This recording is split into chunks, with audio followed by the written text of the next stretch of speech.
साथियों नमस्कार। आज हमारे बीच वैद्य आर के शुक्ला आयुर्वेदाचार्य उपस्थित हैं। साथियों, आज स्वास्थ्य दिवस पर हम वैद्य जी से मिलेंगे और जानने का प्रयास करेंगे कि इस गर्मी के मौसम में किस प्रकार से बीमारियों से बचा जाए। गर्मी के मौसम में तरह तरह की बीमारियां उत्पन्न होती हैं, खास तौर से पेट से संबंधी बीमारियां, जिसमें लोग बहुत ज़्यादा परेशानी का सामना करते हैं। आइए मिलते हैं वैद्य आर के शुक्ला जी से। वैद्य जी नमस्कार। नमस्कार सर जी। आपका पारदर्शी न्यूज में स्वागत है। बहुत बहुत धन्यवाद। और चूँकि गर्मी का मौसम चल रहा है, ऐसे में हर व्यक्ति कहीं न कहीं बीमारी से ग्रसित है। तो आज हम चाहेंगे कि इस गर्मी के मौसम पे खास तौर से छोटे बच्चे, बड़े, बुजुर्ग सभी लोग कहीं न कहीं बीमारी से ग्रसित हो सकते हैं या होते हैं या हो रहे हैं। ऐसी स्थिति में कैसे बचा जाए और बचाव के क्या सुझाव हैं? आज स्वास्थ्य दिवस के उपलक्ष्य में जो आपने ये चर्चा रखी है, सबसे पहले अगर गर्मी की बात करें तो हमें ऋतुओं पर जाना पड़ेगा। जब हम ऋतुओं की चर्चा करते हैं तो प्रत्येक ऋतु का अपना एक स्वभाव होता है, अपनी एक प्रकृति होती है, जिससे हमारे शरीर में रोगों की उत्पत्ति होती है। ऋतुओं पे अगर चर्चा करें तो ग्रीष्म ऋतु को आदान काल की ऋतु माना जाता है। आदान काल का मतलब है कि सूर्य की प्रबलता होती है, अधिकता होती है, सूर्य में इतनी गर्मी होती है कि वो हमारे शरीर से तत्वों को खींचने का काम करता है। जो पोषक तत्व हमारे होते हैं, हमारे शरीर की जो आर्द्रता है, जो हमारे शरीर का गीलापन है, उसे खींचने का काम करता है। तो आदान काल की ऋतु माना गया है ग्रीष्म ऋतु को। और ग्रीष्म ऋतु में बहुत से ऐसे लोग हैं जिन्हें फायदा भी होता है। बहुत अधिक मोटे लोग हैं जिनके अंदर फैट बहुत ज़्यादा है, तो ऐसे लोगों को बहुत फ़ायदा होता है, क्योंकि ग्रीष्म ऋतु में पसीना अधिक शरीर से निकलता है। और साथ ही साथ ग्रीष्म ऋतु का एक स्वभाव होता है जिसमें देखा जाता है कि शरीर से जो मेद धातु है उसका शोधन होता है। शरीर से चिकनापन जो है, जिसे हम फैट कहेंगे, वो डिजॉल्व होता है सूर्य की गर्मी के कारण। अब जो क्षीण पेशेंट है, जिसके अंदर चिकनाई है ही नहीं, उसने कभी घी, तेल, इस तरीके की चीज़ें यूज ही नहीं करता, अगर वो सूर्य की रोशनी में जाता है या सूर्य की तीव्रता में वो फंसता है तो स्वाभाविक है कि वो बीमार हो जाए। जो मोटे लोग हैं, जो फैटी हैं, जिनके अंदर चिकनाहट बहुत है, बहुत ऐसे चीज़ें खाते हैं जैसे घी खाते हैं, मधुर रस का अधिक सेवन करते हैं, तो ऐसे लोगों को ग्रीष्म ऋतु में कोई परेशानी नहीं होगी और ना वो डायरिया की चपेट में आएंगे, ना वो वोमिटिंग में फंसेंगे, किसी भी तरह की कोई दिक्कत उनको नहीं होती। अब बात करें कि ग्रीष्म ऋतु में स्वस्थ कैसे रहा जाए, तो सबसे पहले हमें ऋतुओं पर ध्यान देना है। तो ग्रीष्म ऋतु का जो अपना एक स्वभाव है, गर्मी अधिक होती है, तो सबसे पहली चीज़ तो ना हमें अधिक ठंडा लेना है, ना अधिक हमें गर्म लेना है। अगर अधिक ठंडा लेते हैं तो मौसम की गर्मी है, साथ ही साथ हमारा शरीर गर्म है, और हमने अधिक ठंडा ले लिया तो हो सकता है कि हमें जुकाम जैसी कंडीशन बन जाए, या कफ प्रकृति है शरीर की और उस प्रकृति में हमने अचानक से ठंडा ले लिया, शरीर गर्म था, तो ऐसे में भी रोग पैदा होते हैं। अब इसमें अगर आहार विहार की बात करें तो ऐसी चीज़ों का सेवन करना चाहिए जिससे हमारे शरीर की आर्द्रता बनी रहे, शरीर गीला बना रहे, शरीर सूखे नहीं। तो उसके लिए पानी पर्याप्त मात्रा में लेना होता है, और पानी लेने का जो विधान है, तो पानी खाने के साथ में मना है, बाकी आप समय में घूंट घूंट करके पानी पीते रहें, उससे आपके शरीर में आर्द्रता बनी रहे।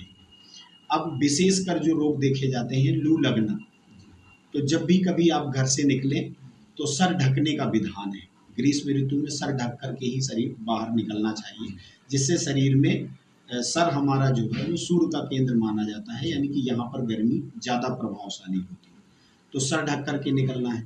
पानी पीते रहना है।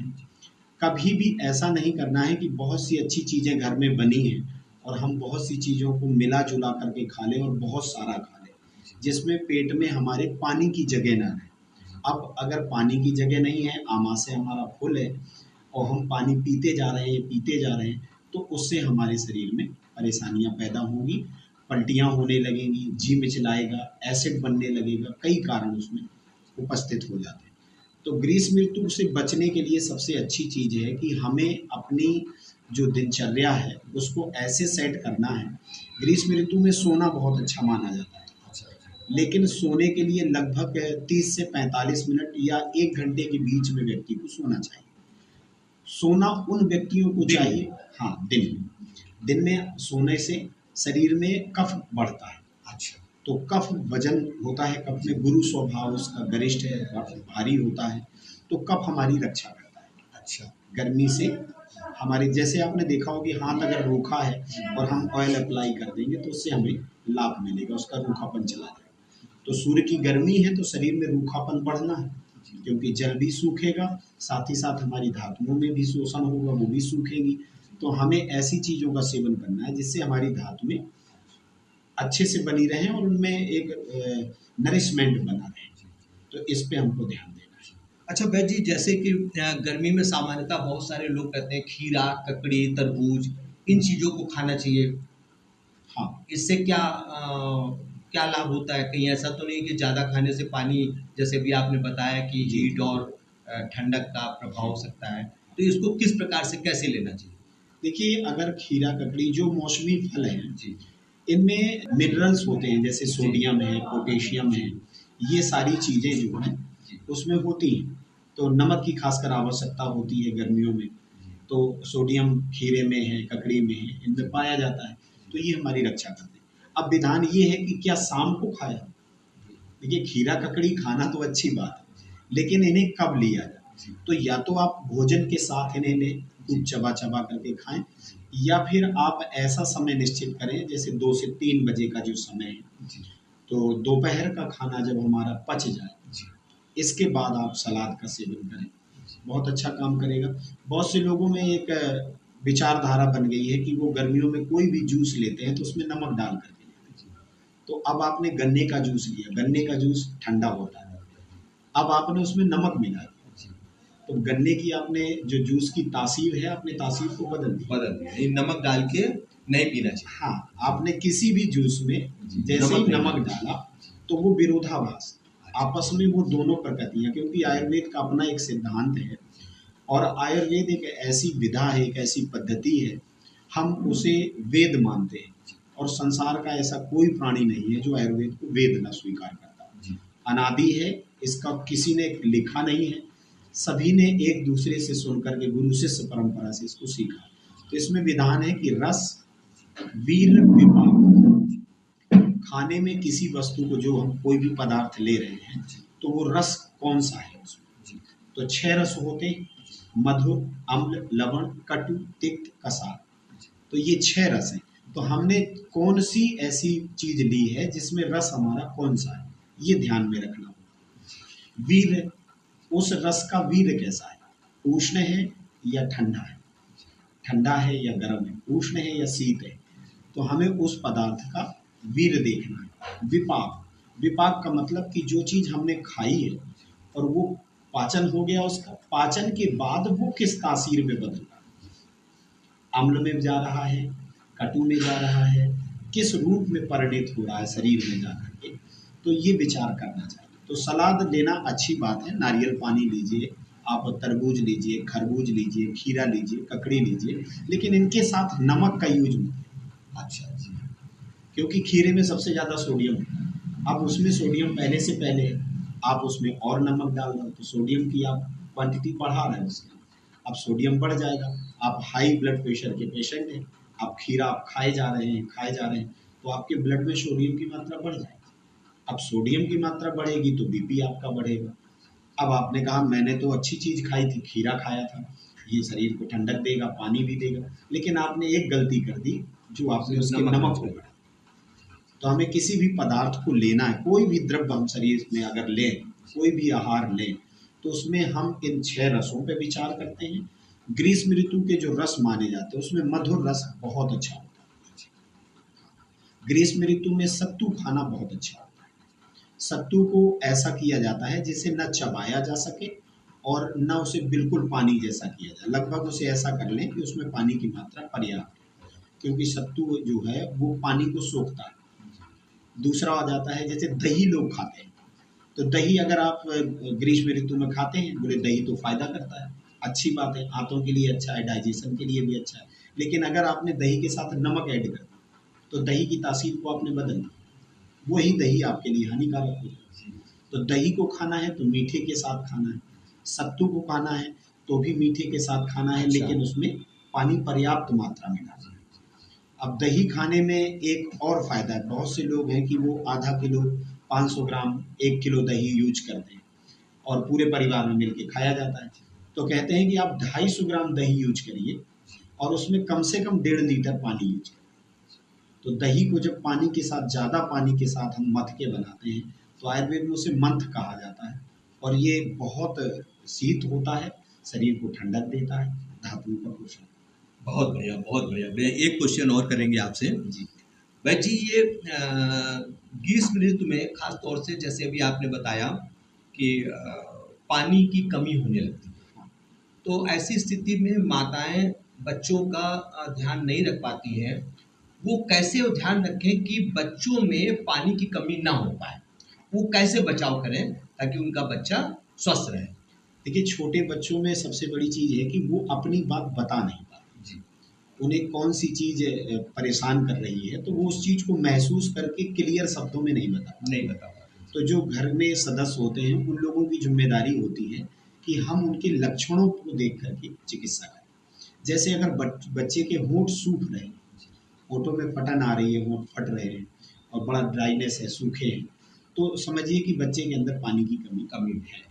चेहरे में रेडनेस आ जाना, बच्चे स्कूल से आते हैं, बैग लाद के आते हैं और उसमें पसीना शरीर से बहुत सारा निकल रहा है, तो हम ये देख सकते हैं कि बच्चे में पानी की कमी है। अब इस चीज़ को हम कैसे मैनेज करें?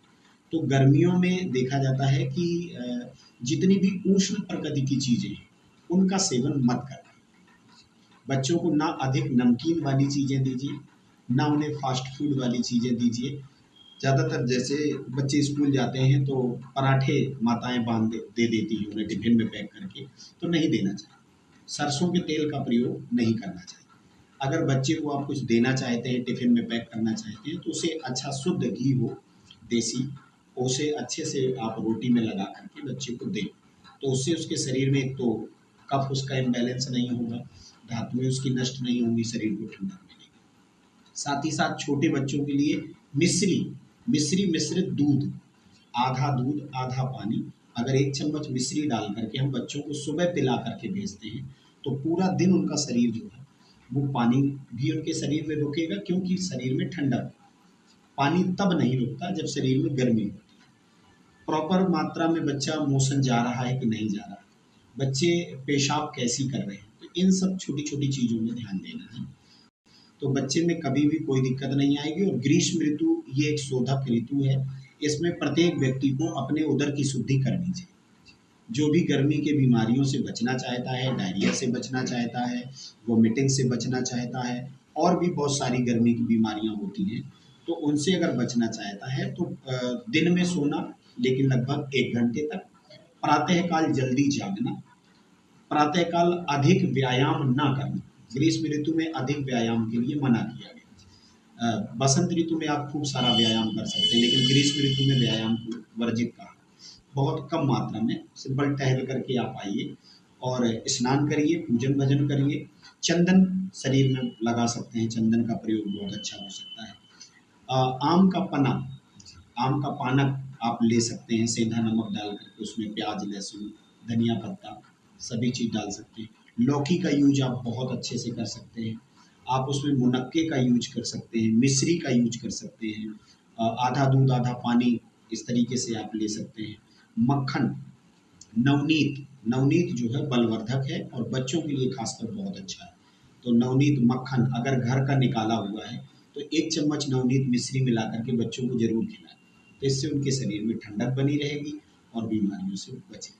बहुत बढ़िया। वैद्य जी ने बहुत अच्छी जानकारी दी और इससे हमारे दर्शकों को, हमारे चैनल के व्यूवर्स को बहुत लाभ मिलेगा। वैद्य जी का बहुत बहुत धन्यवाद। वैद्य जी, बहुत बहुत धन्यवाद। आप आए, बड़ा अच्छा लगा और बहुत सारी जानकारियाँ आपने हमारे व्यूवर्स को दी, इसके लिए आपका बहुत